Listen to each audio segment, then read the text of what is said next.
चहा प्यायला या. आता सगळ्या झाडांना पाणी घातलं आणि आता बॅल्कनी धुवायची बाकी आहे. हा सगळे चादर वगैरे धुतल्यात. घरातली कामं संपत नाही. तू काय आता आली? तू बाथरूम मध्ये दूध गेलं खाली.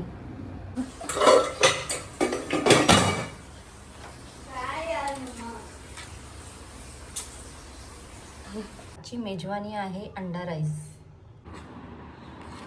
तर आता सगळे गेलेत बाहेर आणि घरी कोण नाही आहे आणि घरातली कामं जी आहेत ती केलेत मी सर्व आणि बसली आहे.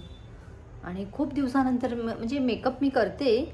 मेकअप तर मला पहिल्यापासूनच आवडतो. मेकअप एवढं नाही करत, पण पूर्वी मी खूप मेकअप वगैरे करायची.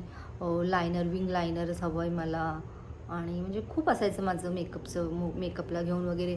आणि मेकअप तर मी मेकअप प्रोडक्ट तर एवढे बाय करायची ना. हे लोक लहान होते ना, तर ह्यांना सांगती घेऊन जायची मी. आणि ते लोकसुद्धा ओळखतात या तिघांना पण, की आता मी कधी गेली ना त्या शॉपमध्ये तर ते लोक विचारतात. मुलं आता मोठे झाले असतील ना, तर ह्या तिघी पण तिथे बाहेर असे खेळत असायची आणि मग मी माझी प्रोडक्ट घ्यायला जायची. तिला एव्हरी फ्रायडेला, स्पेशल फ्रायडेच्या दिवशी मी माझा एक रिच्युअल बाथ असतो. तो मी दही ॲड करते आंघोळीमध्ये आणि म्हणजे पूर्ण बॉडीला दही वगैरे स्क्रब करते. दहीसारखं म्हणजे स्क्रबसारखं मी दही अप्लाय करते आणि त्याच्याने मी आंघोळ करते. म्हणजे एव्हरी फ्रायडे एक रिच्युअल असतं माझं. आणि असे बरेच क्रिस्टल्स आहेत. मून, MSC, सिट्रीन पण खूप छान आहे. लक इन्हान्स. तुम्हीसुद्धा असं ब्रेसलेट बनवून वेअर करू शकता. असं नाही आहे की लोकल मार्केटमध्ये तुम्ही गेलात आणि कुठलंही घेतलात, तुम्हाला आवडलं म्हणून घेतलं आणि बाय केलं, असं नाही आहे. तुमच्या राशीच्या अकॉर्डिंगलीच तुम्हाला ते घ्यायचं आहे. तुम्ही एक कन्सल्टेशन करा. प्रॉपर न्यूमरोलॉजिस्ट जे पण असणार ते त्यांच्यासाठी प्रॉपर कन्सल्टेशन करा. मग ते तुम्हाला सजेस्ट करतील या ते तुम्हाला सांगणार. मग ते तुम्ही हातात घाला. ते तुमचं लक इन्हान्स करतं, तुम्हाला पॉवर देते, तुमची पॉझिटिव्हिटी, तुमचं लक इन्हान्स करते. प्लस खूप बेनिफिट्स आहे ह्याचे असे. आणि सो तुम्हीसुद्धा वेअर करू शकता. आणि जे फ्रायडेचं मी तुम्हाला सांगितलं, फ्रायडेला मी जे रिच्युअल बाथ करते ते एक दही वगैरे ॲड करून आंघोळ करते. तर तो क्लीन करतो, आपला ऑरा अजून वाढवतो, आपली अजून आपण अट्रॅक्टिव्ह होतो. पण ते असं नाही आहे की कोणी सांगितलं म्हणून तुम्हाला करायचं आहे, असं काही नाही आहे की मला माझा ऑरा क्लीन करायचा आहे.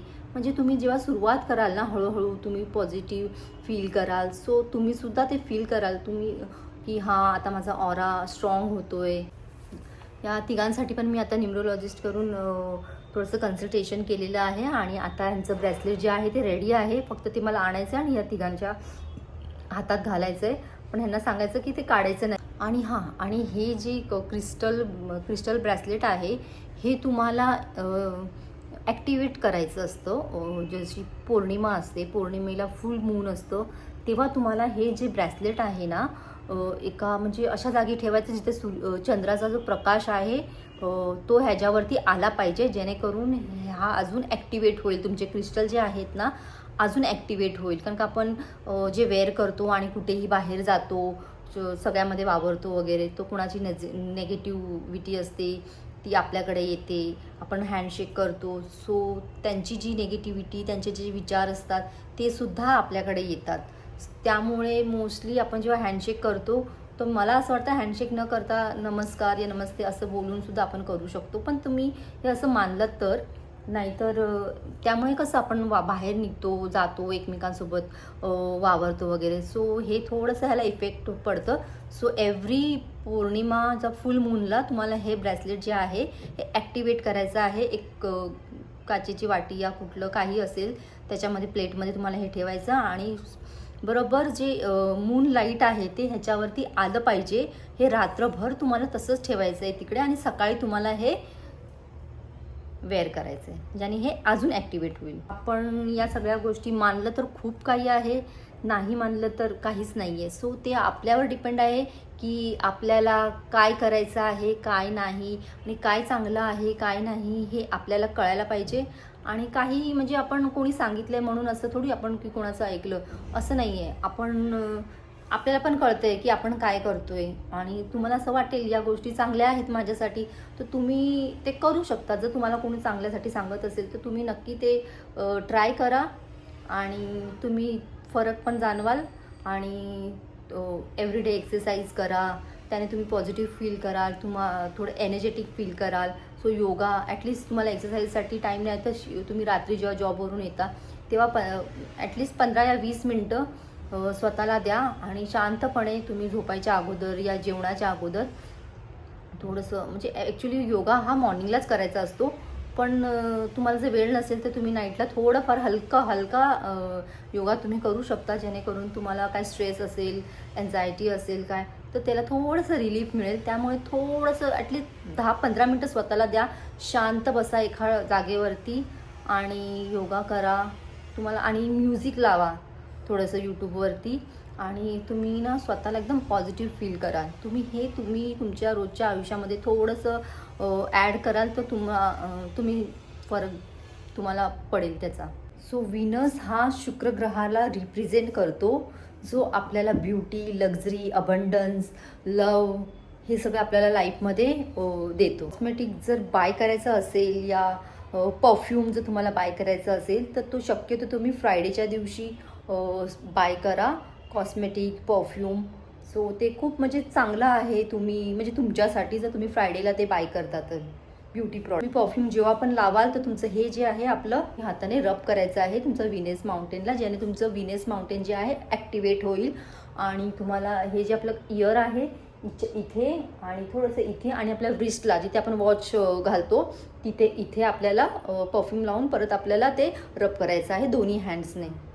मी अदिती मोनू यांना पण सांगत असते असं, पण ते लोक कधी फॉलो करतात कधी नाही करत. पण तुम्ही नक्की या सगळ्या गोष्टी करा आणि तुम्ही बघाल स्वतः की तुमच्या लाईफमध्ये फरक पडेल. आणि ॲक्च्युली विश्वास तुम्हाला असं वाटेल की या सगळ्या गोष्टी असं, पण हे नाही आहे, असं आहे.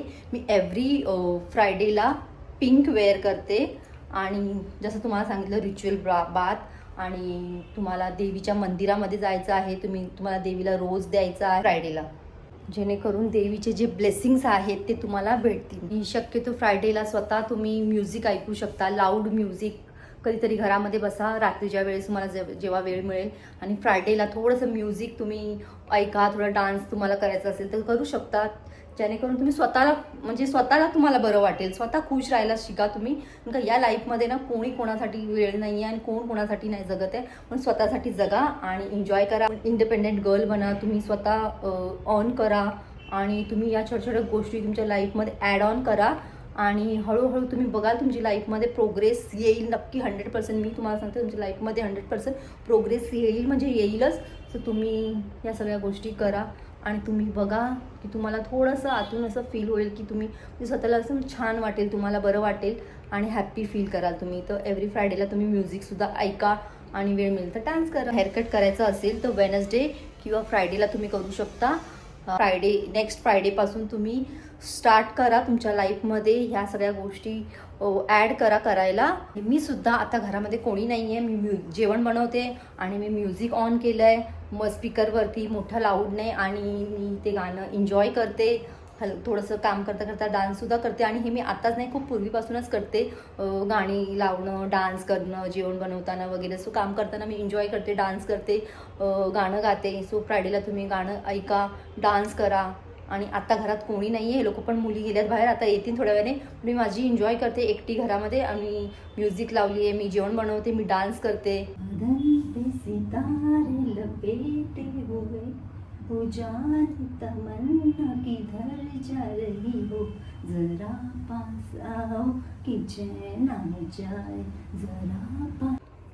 आणि आयुष्य तर आता येते क्लासेसमधून, तिचा कॉल आला होता आणि अदिती गेली पार्टीला बिकॉज तिची जी फ्रेंड आहे रील्स बनवतात ते फ्रेंड्स आहे इंस्टावरचे तिचे. सो एकीचं लग्न आहे, सो गेट टुगेदर काय असतं ते पराठे रेडी आहेत आणि आयुष्यासाठी दही पण आणून ठेवलं आहे. दिवस आता सध्या तरी घरी आहे, पण नंतर असं येईल की मला बिलकुल वेळ मिळणार नाही आहे आणि मला एवढं तुमच्यासाठी बोलायला माहीत नाही वेळ मिळेल की नाही मिळेल मला. की मी एकदा माझा जॉब जॉईन केल्याच्या नंतर मग मॉर्निंग रुटीन माझं अशी एवढी धावपळ होणार आहे ना माझी. मग मॉर्निंगला उठा, मग टिफिन बनवा ह्यांचं जेवण आणि मग परत जावा. आणि मग आता तर मला ट्रॅव्हलिंगचं जास्त मला टाईम ह्याच्यामध्ये जाणार, अर्धा टाईम तर माझं पुरं ट्रॅव्हलिंगमध्येच जाणार आहे. सो धावपळ होणार ट्रेनने वगैरे, मग कधी मी त्याच्यामुळे आता जास्त थकणार आहे, असं होणार आहे ना मला. मग या रात्री घरी, मग जेव्हा घरात काय कामं असेल मग ते करा आणि मग फक्त झोपण्यासाठी घरी या आणि परत सकाळी उठा आणि परत जावा धावपळ करत करत. आणि थोड्या दिवस असं काय वाटत नाही, थोडं घरी बसलं की ॲक्च्युली एकदा आदत झाली ना आपल्याला बाहेर वर्क करायची, बाहेर निघण्याची, की थोडं फ्रेश वाटतं. घरामध्ये असलेलं ना आपण तर आपल्याला तेच कंटिन्यू काम, स्ट्रेस, आणि मग आपण ते सारखं कंटिन्युअसली आपण ते विचार करत असतो डोक्यामध्ये. तेच काही टेन्शन तर नसतं, पण आपण उगाच ते स्ट्रेस घेत राहतो आपल्या माइंडमध्ये आणि ते विचार करत बसतो. त्यामुळे बाहेर आपण वर्क करतो तर त्याच्यामध्ये आपण बिझी होतो, तो आपल्याला काहीच वाटत नाही आणि मूड पण आपला फ्रेश असतो. घरामध्ये तर कितीही कामं करा, घरातली कामं कधीच संपत नाही.